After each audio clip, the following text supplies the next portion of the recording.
Hello friends, welcome back to the channel for part 2 of my interview with Akerke Muratova. In part 1, which will be linked in the description, she shared her pre-birth memory as well as the dreams and out-of-body experiences that she's had since then. Today we're going to do a Q&A, and the first question that I ask her is something I hear from people from time to time, where some people who have pre-birth memories will say that they remember being forced to come here and that they didn't want to come here. And I asked her perspective on that. I also asked her how to connect with her guides and develops the ability to have spiritual experiences for anybody interested. I will also have her links in the description, her YouTube, TikTok, and email. Thank you for watching. Here's Akerke. I do have a question I'd like to ask your opinion on. This is actually a question I get a lot from my viewers. The only people I've met like in person who have pre-birth memories are you and Christian Sundberg. And you've both said, like you said, that you signed a contract and came as a volunteer, and he also remembers choosing his life. And I also know that I chose my life. I don't have a full memory of planning it, but I remember enough. Like I remember asking for red hair, and like I've just always known that I helped plan this and I agreed to it. But sometimes I hear from people who say, oh, I didn't want to come here. I remember being forced to come here or something like that. Do you think that we all have a choice and we all agree to this, or there's some people who are just sort of reincarnated against their will? Okay, that's a great question. Well, I will be honest, I don't have the answers to everything because this is my perception only, and this is how I view. And okay, so I did ask these light beings once. It was actually about the astral realm. So I asked about the hell. I had, I've listened to so many stories of near-death experiences from your channel and from other channels, and people who experience negative things. I asked about it because I did experience negative things, negative beings. I met them in astral realm, and I asked about it. So what they told me was that the astral realm, it is not the other side. It's a gateway. It is in between with life before life, is that what we're gonna call. So in astral realm, whatever you are, whatever state you are in, that's what you're gonna experience. So if you finished your life and you are in a fearful state, you're confused, you're gonna meet some dark beings or negative experiences, and that's why you might probably perceive them as, hell, or as frightening beings and scary things, and you might actually perceive that this is the afterlife, like this is what it's about. But when I asked them, they said it's a gateway, and when you actually finish your life on earth, because some souls are confused, your guides, who is assigned to you, he would pick you up. He would come and show you the way through that gateway to the afterlife or heaven, whatever you want to call it. And they told me about that, and that made sense because the astral realm I travel to, it's not actually a heaven. Yes, you get to experience everything. You get to travel through time, dimensions, but it's not. I've always had this feeling that it's not the place I came from. It's not that. It's something in between that. I think if there was a force, and people do remember being forced, it may be also altered by our duality we have, because I honestly, I thought like I hated this life. I remember saying like, oh, I would never choose this life. This is horrible. And I went back. I got out of body, but I had no duality to myself. I remembered clearly like, oh yes, I did choose, and I love it. And I think when we are there, our soul is so free and curious and excited, like a child.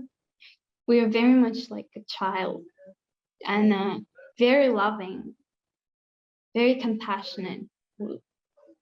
We, and I think in that state, when you don't know what negativity is and you just have compassion towards it, I think anyone would choose the life and anyone would agree to the contract.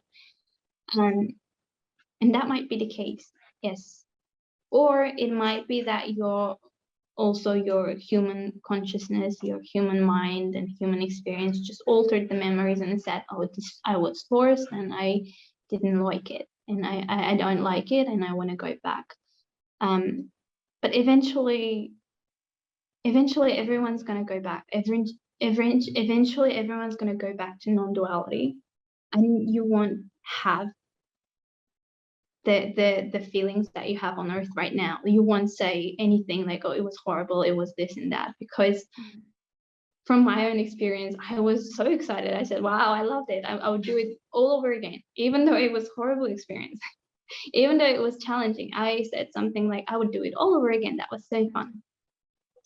And what it seemed like was, it seemed like it was a dream, as if I was somewhere else and I was put in trance, like like a virtual reality game, something like that. I was put on this mask on, and I just forgot about that I was in a game or in a dream. So that's what it felt like. And once I took that off and I said, oh, that was such a fun game, I would do it all over again. And you don't think that the game was hard, and although it was hard, you are excited that you challenged that, right? I think that's how we think over there. And it's also, I think it also has to do something with expansion, because we are all energies and energy doesn't die. And if, as Albert Einstein said, is the most powerful energy in the universe is love, and love what creates it all. And if we are creative beings and light beings, I think in order to create other worlds and dimensions and experiences, we are learning about the darkness, about the other side, in order to expand more and become more loving and create more things and more beings. I think that's what it's all about. But honestly, it's coming from my experience and from my perspective, so I don't know if it answers it all. Yeah, you gave me so much to think about, and that's the best answer that I've ever heard. Honestly, it explains it so well, I think. Thank you.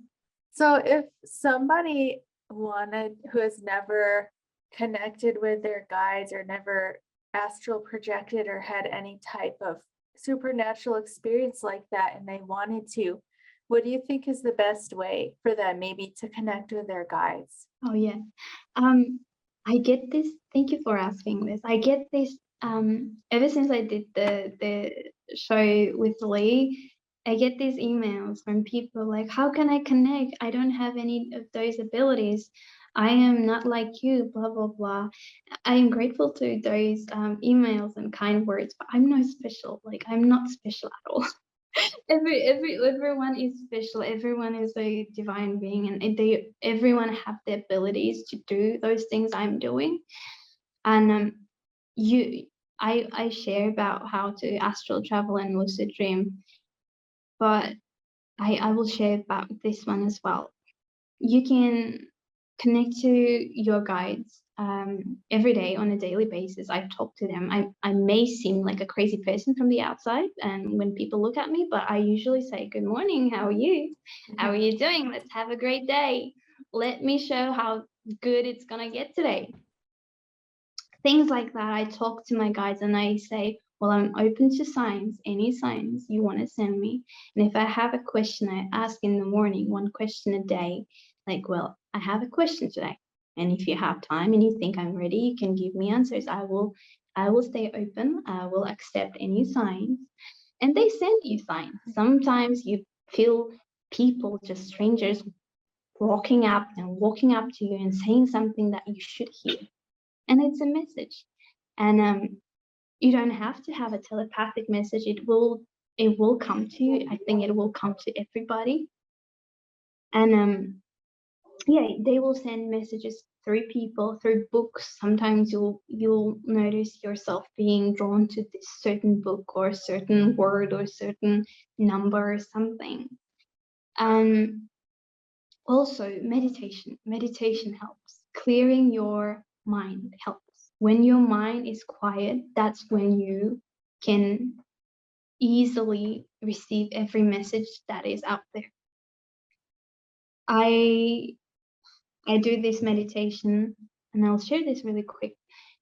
Remember this bliss and this love you felt with the source and on the other side. I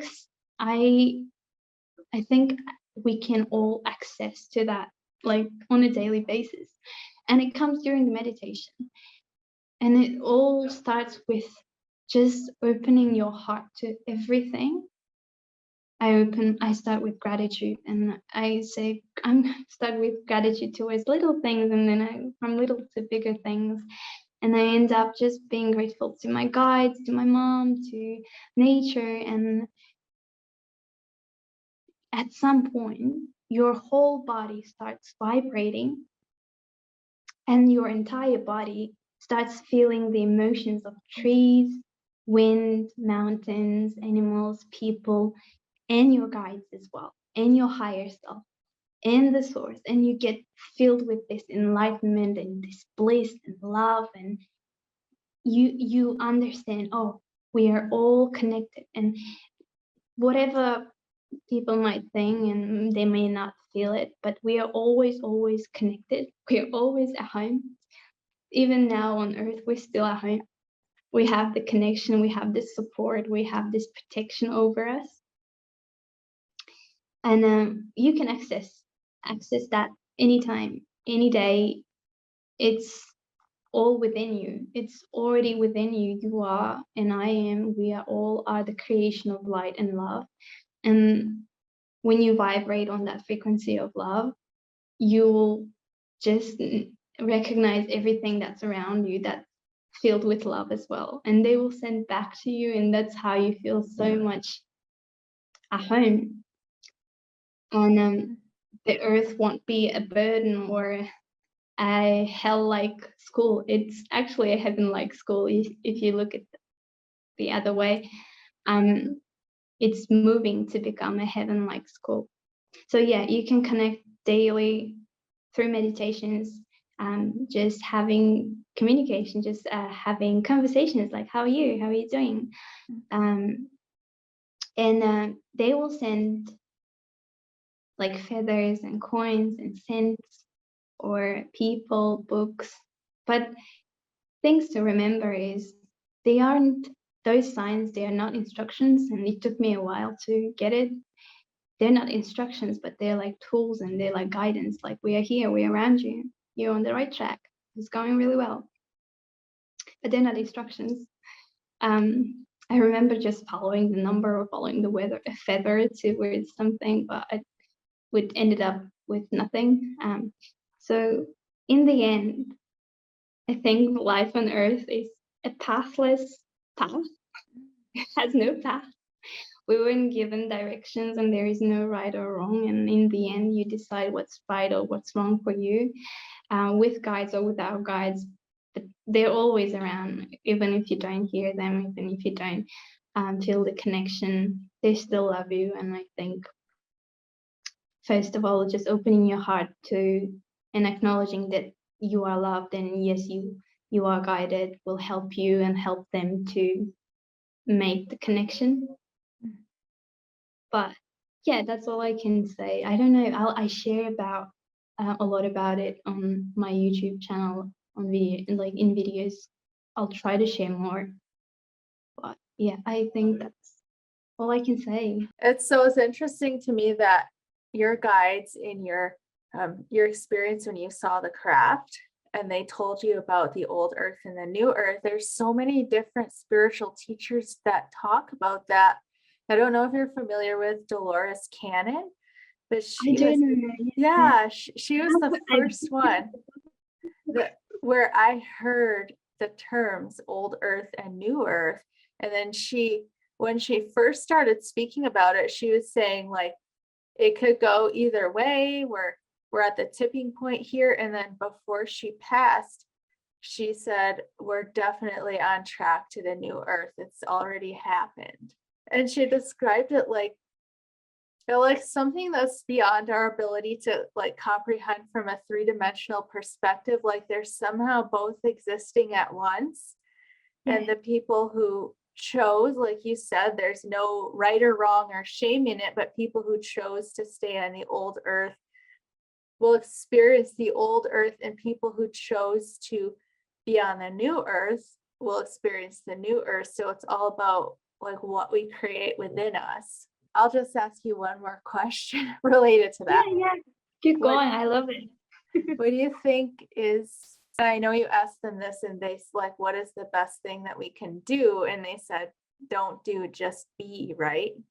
Yeah. So do you think that's how we help I can't think of the right terminology, but how do we help the earth shift into the new frequency? I think it's all about the state of being, because we, as you are, so the world is. So what frequency you vibrate in, that's what you're going to experience. If you're a love in the frequency of love and compassion and kindness, that's what you're going to experience. That's what you're going to see around yourself and be surrounded by. And I think that's what they meant by being the love and kindness and not forcing it. Because once you start, because that was actually from my personal experience, I was forcing myself to be kind. I would say, well, I should help this person because this is what kind person would do, right? I should do it. And it's not necessarily what is, needed. And I felt very betrayed when the other person wouldn't accept my kindness or wouldn't appreciate it. And that's what I understood, like, oh, I was doing it. I was forcing myself to have this experience of kindness and appreciation, but I wasn't it myself. I didn't feel the love to myself, towards myself first, and I was just trying to give my all to everybody else.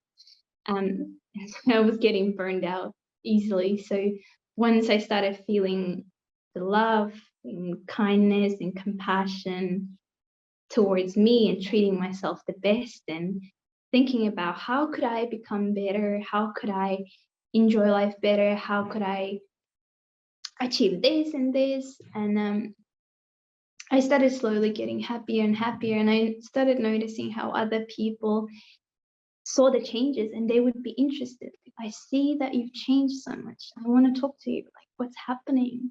And they would take interest in me. And I have like examples of people who started making small changes in their lives just by watching me, just doing little things that I'm doing. And I didn't do it for them to start changes, but I was just doing it for myself. And because I believed in what I'm doing, and I still do. I think it's important to believe in what you're doing and love it, and everything else will come into places.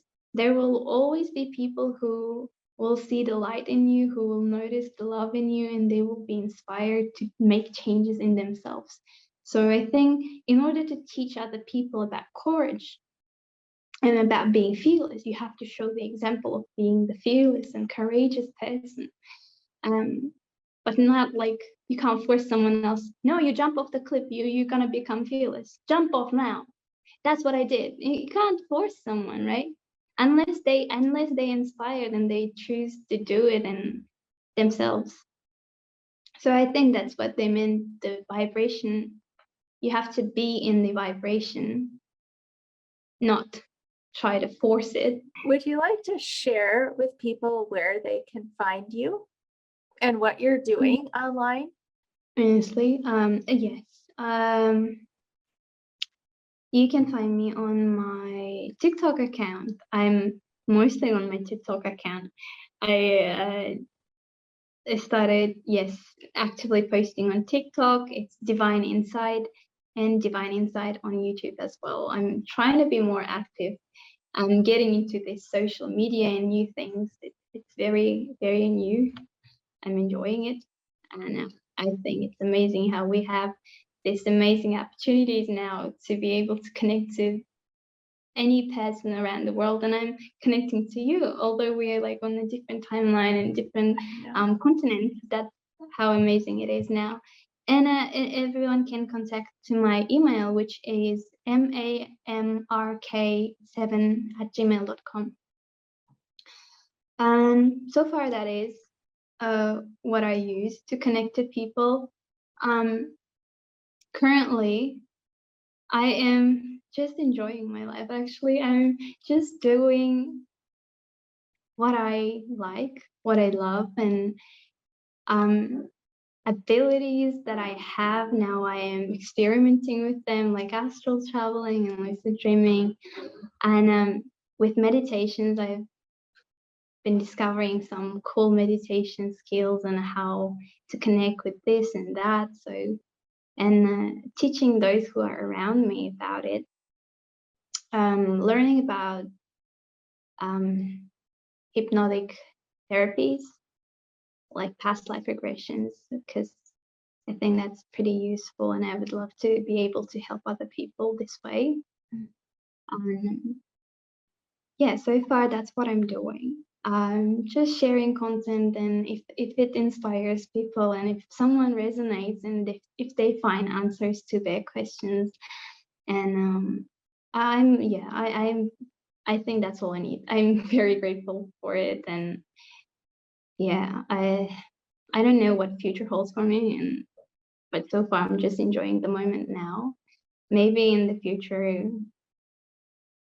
I will have a chance to write my own book, because I think I could put the experiences and things that I have seen and heard, and I can put it into one words or into one thing, into one book. So it can be like a guide, like an earth guide. That sounds amazing. I will buy the first copy. Thank you so much. Yeah, I wished there was this book, like a guide for people who are, just newly born, and like for teenagers, something that explains to them in their own language, because I don't think a teenager would be interested in New Earth right away. It would be something that would grab attention of young people, kids necessarily, kids and teenagers, I think.